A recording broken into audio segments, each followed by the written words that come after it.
All right. Good morning, good afternoon, or good evening, everyone. I'm extremely excited for today's call, and I'm very appreciative of those that were able to be here in real time. For those that are not able to be here in real time, not to worry, this will be on the Patreon.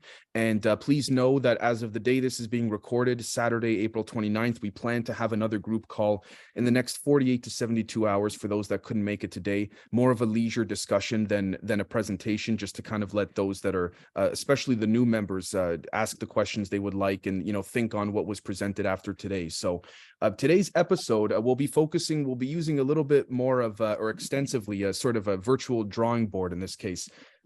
Today's episode is called Pac-Man's Mouth, Coral Castle, What is Gravity, Vertical Entropy, the Electron Half Spin, Kabbalah Unification, and Kundalini is a particle accelerator force, with a question mark at the end. So it may sound like a lot, but I promise that what we're discussing and what we'll be looking at here encompasses all of the underlying principles with respects to when we look at certain individuals in the past, Leonardo da Vinci, Plato, you name it. A lot of these individuals were not just scientists or mathematicians. They were also alchemists. They were also philosophers. They were many other things as well, which gives credence to the possibility that when one taps and sees this underlying energy, in whichever way they do respectively, you can apply it to all of life, because one could argue it is life, so to speak, or at least in this particular reality, for lack of a better description. So let's begin today with the sketchboard here, and let's go in order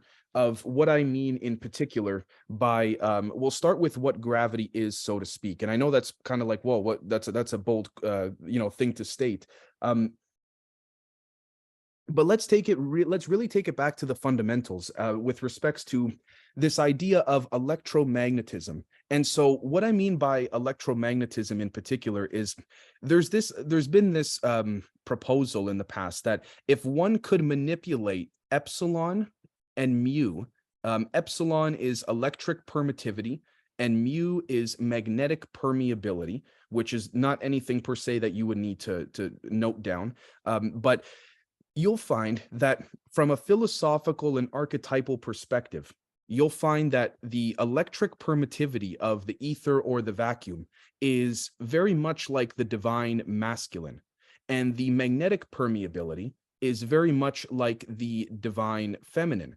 Now, what's interesting about this in particular is that if you have a situation, folks, where, again, a male and a female come together in an intimate regard, generally speaking, with the intent of birthing a child, what comes from that unison on both ends of both the divine masculine and the divine feminine, we see they come together both physically, spiritually, etc., to then produce a child, right? Which has both a little bit of the divine masculine, a little bit of the divine feminine. We then have to ask ourselves, well, what if tapping this 0 point energy, this gravity, if you want to call it, what if when the vectors are summed to zero, the child that comes from the electric permittivity and magnetic permeability is gravity, gravitational energy to be exact? What if that is one way of attempting to understand this in a way that perhaps our ancestors did, without having to, again, nothing against this, because I do this myself in for other reasons, but not needing to run metric coefficients and Fourier decompositions and all of these quantum physical and quantum mechanics formulae and equations. Not to say that that's not needed, but the understanding, as Einstein has said, if I'm not mistaken, I'm paraphrasing here, is that if one cannot explain the most complex scientific concepts in a very simple regard, they have not fully understood it. And now I'm not claiming to have fully understood it. I'm on a journey just like all of you. But if we were to look in this regard at the way in which this birthing occurs, it's interesting that we see in a visual regard, it's very similar, it's identical to the geometry of not just Hegel's dialectic, where you have thesis, antithesis, and then synthesis down the middle. But we see as well this being the case with respects to quantum physics perpendicularity, as well as what the pyramids were built to be. And we also see, again, from our last presentation, of which is recorded for the members, the pine cones kissing. we see this triangular formation constantly occurring, whether it's a cone, a pyramid, there's always this tapering, so to speak. And it's interesting because if we were to take, for example, if we were to look at this particular triangle here in general, what we would find is that in the 1980s, it was shown that by Hochberg and Visser out of Los Alamos, that the throat of the wormhole is all that is needed to understand for a gravity wave in general, and for other things as well, but we'll stick with gravity. And so if let's step back for a moment. If I'm just going to undo some of these for a moment. Now, imagine for a second that gravity is birthed right over here from the epsilon and mu. The vectors were summed to zero. What comes from that, we see, would be the opposite geometry of what was initially induced to create such. Now, not only do we have, again, if I were to connect these here in a visual regard, the numbers do support this, but we also have, the Schwarzschild metric. We also have what's called the light cones in quantum physics. We also have the pine cones kissing here. Now, not only that, but if I were to continue that same pattern, by the way, folks, and continue it over and over again, one can make a strong argument you're also looking at our DNA strands and the way in which they twirl. If one were to draw, a blue strand on the right and then keep the other side red. Not only that, but you also have, and this is also for another episode, but I do feel the need to bring it up, you also have the same concept of what's called blue shift and red shift when UFOs get closer to the planet, and also when they leave the planet or move more towards the upper atmosphere. There's a blue light that is seen, and then there's also a red light. Interesting, the correlations between our DNA, between birthing a child, between how when the vectors are summed to zero of epsilon and mu of electricity and magnetism, gravity, I can say confidently gravity comes from that. It's certainly something very interesting to think about. And now, with that said, we then have to ask ourselves, I'm going to just sort of, I'm going to do a clean slate here, so to speak. We then have to ask ourselves, with regards to the ancient Egyptians, Ed Lascallon at Coral Castle, over and over again, we find this right over here. We find a particular shape that is consistent across all cultures, which is this Y shape. Right? We can say, well, this is similar to the Tesla electric oscillator. This is very similar to that of the Egyptian Ankh. This is also, interestingly enough, if one were to extrapolate visually, this is also reminiscent of the female reproductive system. It's interesting. And the reason I say that is because it doesn't just apply to that. Let us for a moment, and this is when things may be, forgive me, not difficult to grasp, but each and every one of you may interpret this in a different way. It may be a concept that we will have to revisit.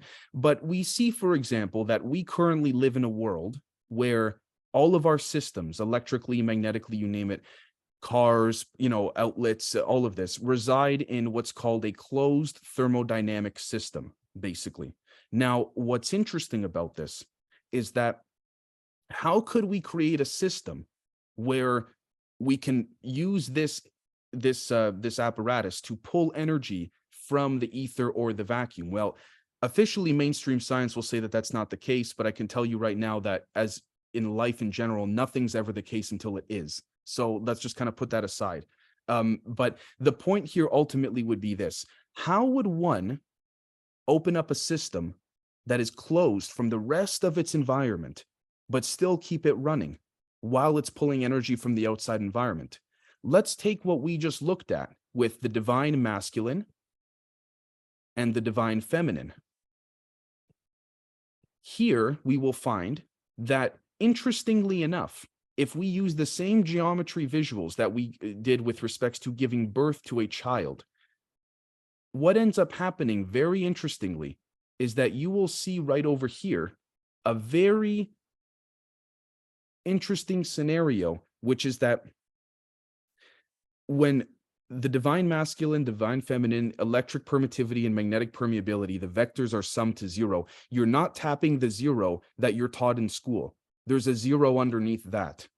It's like basically saying, you know, there's two layers of bed sheets on your bed, but your parents are trying to convince you there's only one. And you say, no, there's two, there's one underneath. And they're like, no, no, no, it doesn't exist, even though it's there. You can say that's called being gaslit, sure. Basically, what ends up happening is you have a situation where you are creating, just like Ed Liskalainen did, a situation where the divine masculine and the divine feminine are opening themselves up to the outer environment, which speaks to fractals. And what they're doing is they're allowing the energy from outside to then be pulled in. And then from there, what ends up happening is the energy then is extracted out this way as well. Now, if we look at this sideways, a fun way to try and remember it is this looks like Pac-Man's mouth. We are currently living in, half joking, half serious, a closed Pac-Man body, so to speak. But we have the capability to organically open up that mouth, so to speak. Now, what's interesting about this, again, is we can take this example here and apply the divine masculine and the divine feminine, except it's just the other way around. It's coming from the vacuum or the ether, going into the system to continuously feed the system itself. So not only do you have, again, the Egyptian Ankh, you also have, if I may, if we were to make a connection, even dare I say, to the symbolism of Freemasonry, and I don't say that negatively nor positively. It's truly up for you to decide. It's not for me to say nor influence you folks, respectfully. It's interesting to note that the same geometries keep coming up again and again and again, to the point where, by the way, if we were to look at a power system in general, say your car, when your car turns on, look at this right over here. When your car turns on, it looks like this, right? Like the power symbol looks like this. And not just for your car, but for other things too. This is a normal power symbol. Dare I say that from a practical regard, it's so in our face that all one has to realize is that you need to extend that power source that is turning the engine on to then induce that effect. Now, you may say, Dave, this is just a symbol that they use in their cars. I'm not saying that these symbols are deliberate. I'm just saying that it's interesting that the Platonic solids, the circle, the square, and the triangle, ultimately keep going back to this. There's no other way to calculate nor view this geometrically. Now, what's interesting about all of this is that if we stick with this example of the Y, if you will, we have, which I find absolutely incredible to me, we have in science 4 known forces. We have the strong nuclear force, we have the weak nuclear force, we have electromagnetism, and then we have gravity, right? Now, there's been this proposal that, well, if one could, is there another force, or what could unify all 4 of these? Because publicly right now, they can't be unified. There's no way of understanding how they could be unified.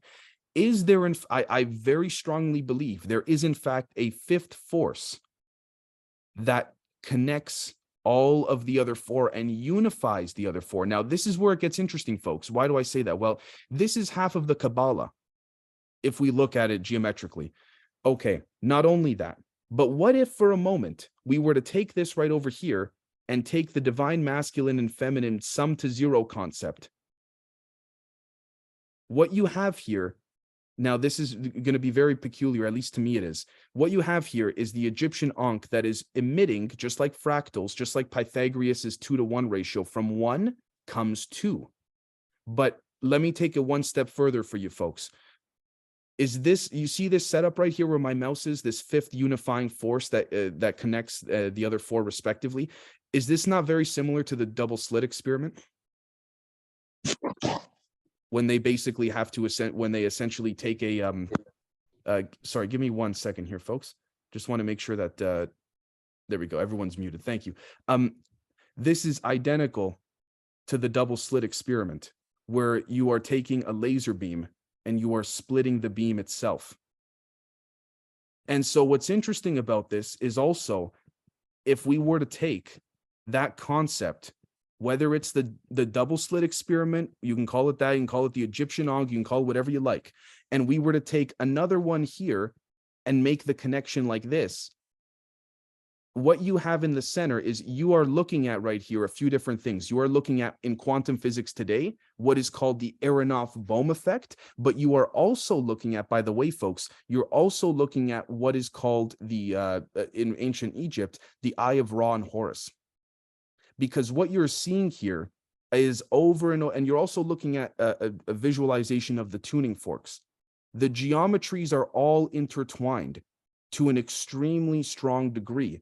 And so this brings us to the next, we could say, discussion about the Kundalini as a particle accelerator. And what do I mean by that? Well, I'm not super well versed in Kundalini, but what I can tell you is that there is a theory out there that we as humans are particle accelerators.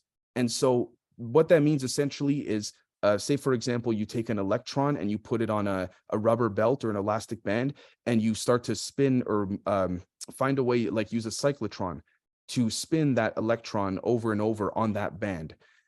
What's interesting about that is that if you look at the human body, it's interesting to note that Kundalini seems to spark particularly at the crown chakra, which also seems to be the same, we could say, light cone, or as what others have described as an emittance, just like a gravity wave from the root chakra of the body.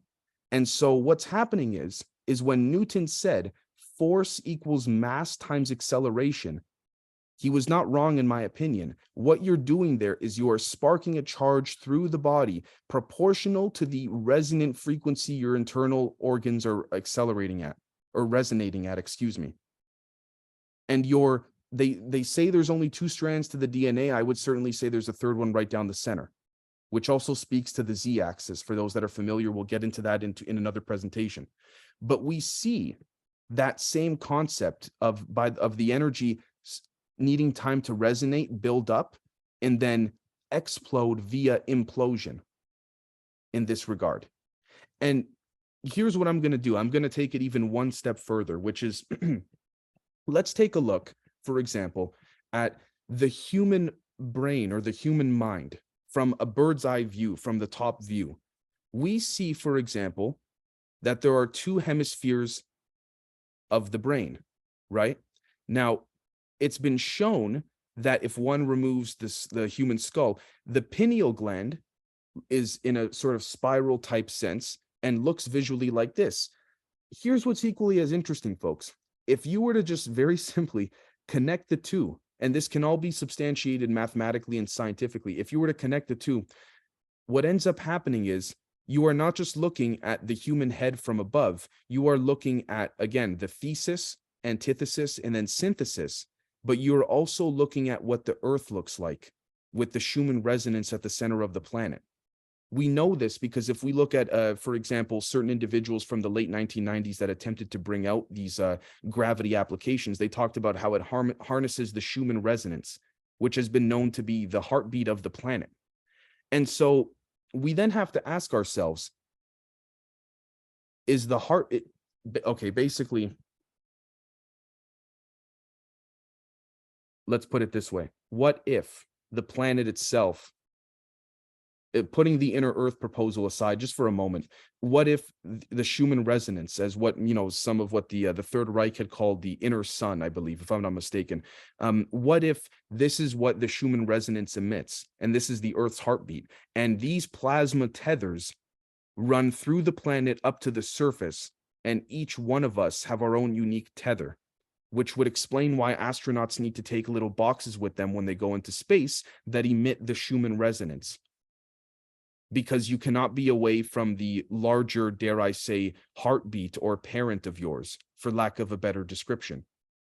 So I find a lot of this to be very peculiar, but one thing I would like to end on for this presentation, I believe there's a lot to absorb here, but one thing I would like to end on in particular is something that is completely, I guess you could say, is not taught in schools whatsoever, which is, let's go right back over here to the sketch pad here, which is this in particular. So we have been taught in schools, give me one moment here, that an electron, for example, spins this way, right? And it'll just keep going as my mouse shows around and around and around. The question becomes, though, what if as we're taught in school, the electron spins. What if there is another half of the electron we cannot observe, we cannot see, and that electron also goes this way, and they both spin perpendicular to one another to the point where in opposing spin rates, to the point where they're creating a perfect vortex-like, dare I say, even Mobius strip.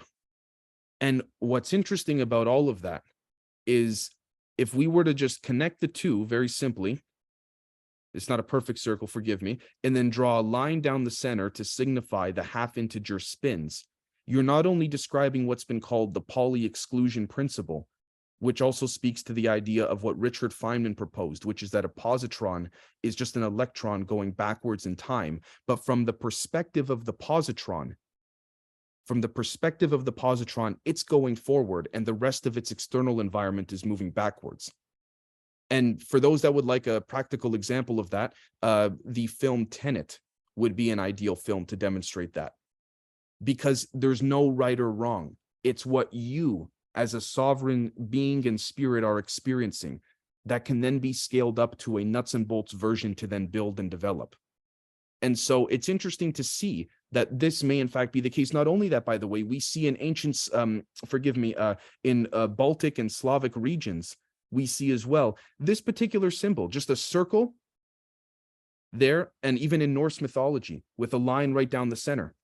We see that symbol all over the place, constantly, over and over and over again. So it's interesting to note that when we take everything we just discussed, and if we were to try and apply it to reality, what if, for example, and I'm going to use a different color here for the sake of clarity, what if, as we are going about our day, in what we call empty space, or as we here in the group would, call, I think we'd all agree, vacuum, ether, you name it. What if there are these vertical waves in which are in ring form? They're all around us. And I'm going to draw a little bit more extensively to give you an idea, and I'll explain in a moment what I mean by this. What if for a moment,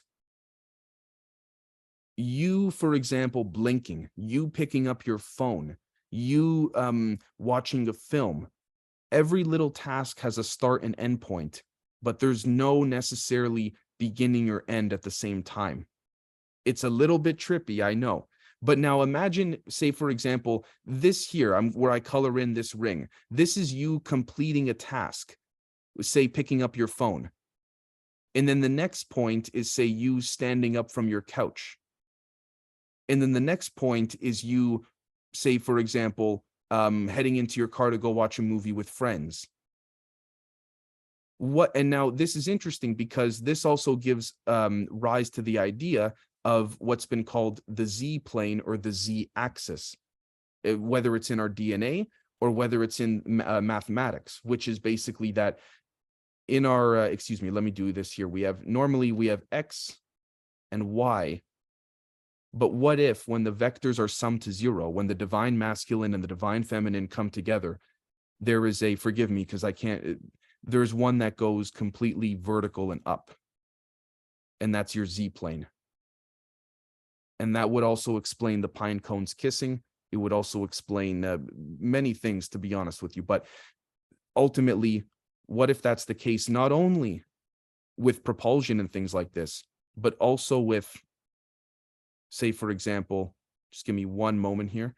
I'm just going to very, very arbitrarily attempt to replicate our DNA strands as it's been described to us.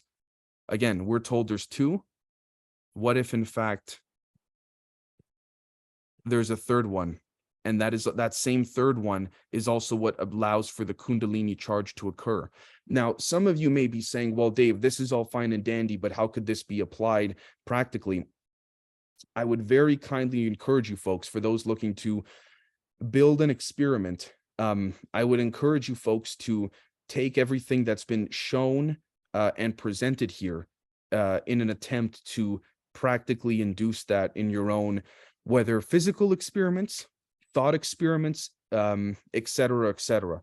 because there's certainly a lot more that we can discuss and go on about, but I want to ensure that this is grasped to the fullest degree that it could be. And there's no correct way or incorrect way of grasping this. It's just I'm looking for basically that aha moment, if you will, because from there we can then move forward from these concepts to go to that next step. And then things will go from more, I guess you could say, immaterial to then material. And there may perhaps, whether those in the audience right now or whether those listening or watching to this later on, maybe some of you are seeing something already that's going to click or resonate with you immediately, that can be applied practically. So hopefully this was I didn't go too quick. I know there's a lot to cover here, which hence the recording.